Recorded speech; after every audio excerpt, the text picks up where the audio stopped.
Assalamualaikum warahmatullahi wabarakatuh. Bismillahi alhamdulillah wa syukurillah wa bi ni'matillahi wa la hawla wa la quwwata illa billah.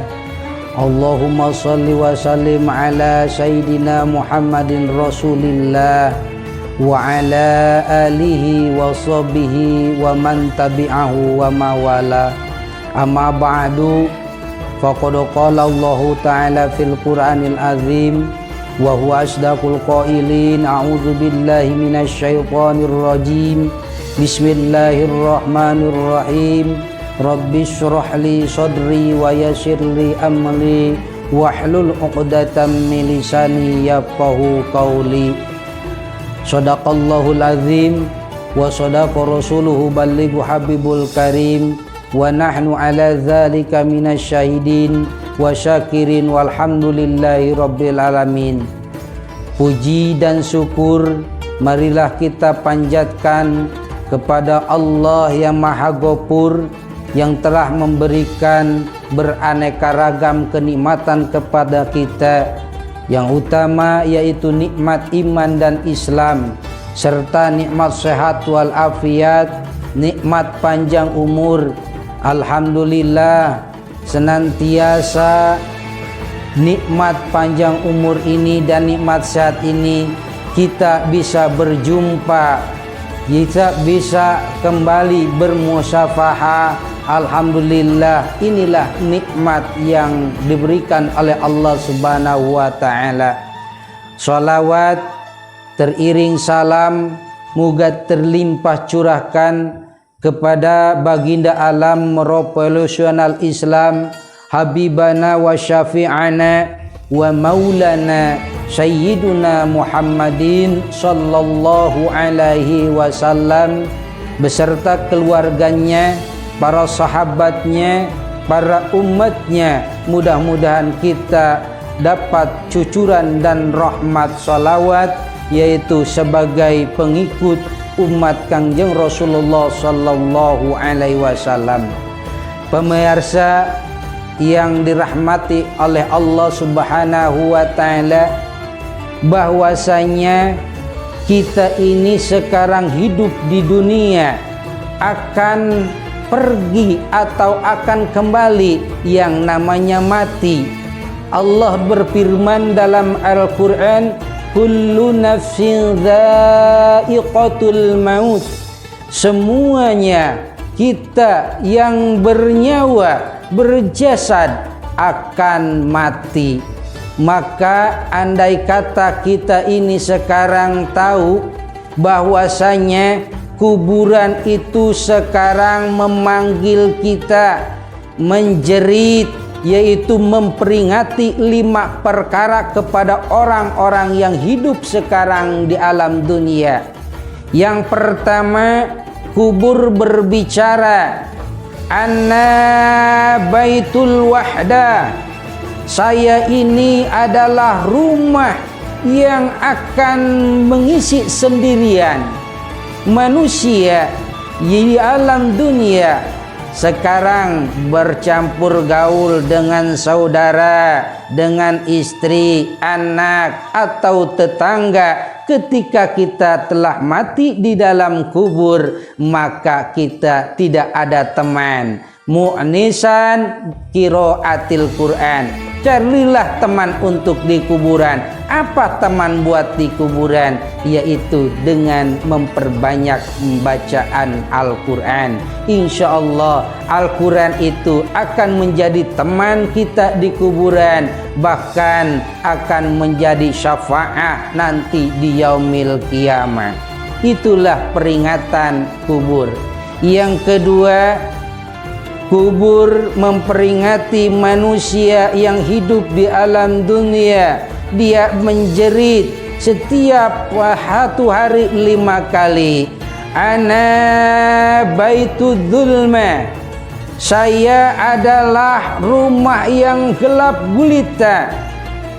Di dunia terang benderang oleh matahari, terang benderang oleh cahaya bulan, lampu listrik berbagai macam. Nanti di alam kubur akan gelap gulita. Persiapkanlah kau untuk menerangi nurani, cahayakanlah diriku ini, kata kuburan, bi sholatil lail, dengan melaksanakan sholat, yaitu sholat lail, tahajud, hajat, sholat taubat, ataupun kita ini disebut tarawih, sholatul lail. Alhamdulillah puasa ini itu kita melaksanakan sholatul lail atau sholat yang kita didirikan bulan puasa, sholat tarawih.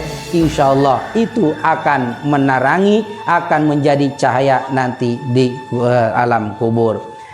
Yang ketiga, kubur berbicara kepada manusia di alam dunia.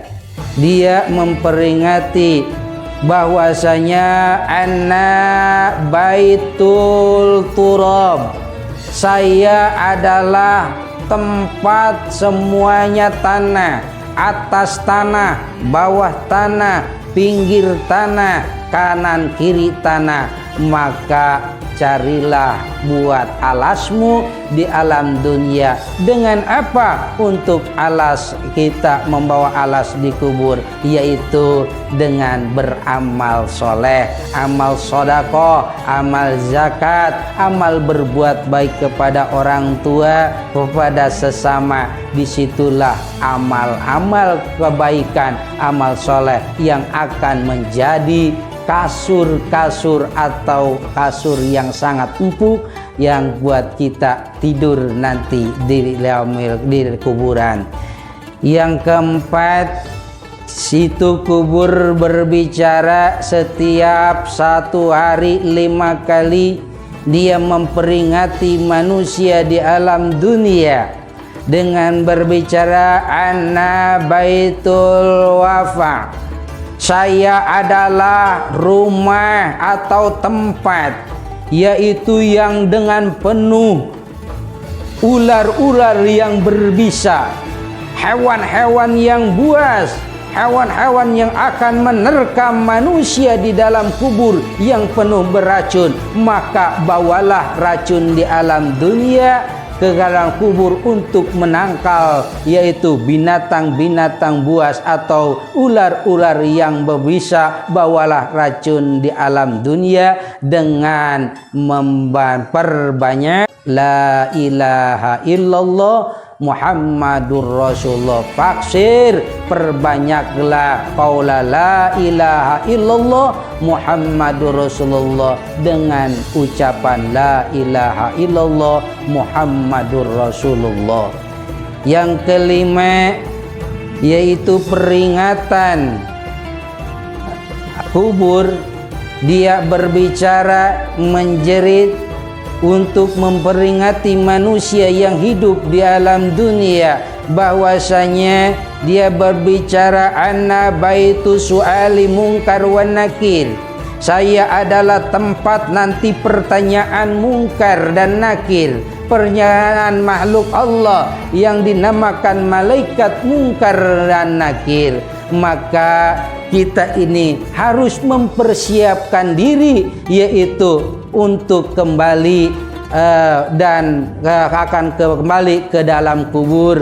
Kita ini hidup di alam dunia tidak akan lama, tidak akan ribuan tahun. Maka persiapkanlah diri kita, dengarkanlah yaitu kuburan yang selalu memperingati kita. Andai kata Rasulullah Shallallahu Alaihi Wasallam dalam hadisnya, andai kata kamu tidak berkubur, tidak saling menguburkan, maka kalau tidak saling menguburkan, niscaya saya akan berdoa kepada Allah Subhanahu wa Ta'ala untuk mendengarkan, supaya kamu bisa mendengarkan siksa di dalam kubur seperti saya mendengarkan siksa dalam kubur. Berhubung kita saling menguburkan, maka Kangjeng Rasul tidak berdoa. Disitulah kalau kita mendengarkan siksa kubur, maka tidak ada yang takziah ke alam kubur, ziarah ke alam kubur, ke kuburan. Maka mudah-mudahan di situ ada manfaatnya, yaitu buat kita untuk berlomba-lomba bertobat kepada Allah Subhanahu wa taala, berlomba-lomba memperbanyak amal soleh, berbuat baik sesama manusia, bahwasanya kita ini tidak akan ke kuburan membawa harta benda yang banyak, yang kita bawa amal soleh. Sekian dari saya, mudah-mudahan ada manfaatnya. Hadanallahu wa iyyakum ajmain. Assalamualaikum warahmatullahi wabarakatuh.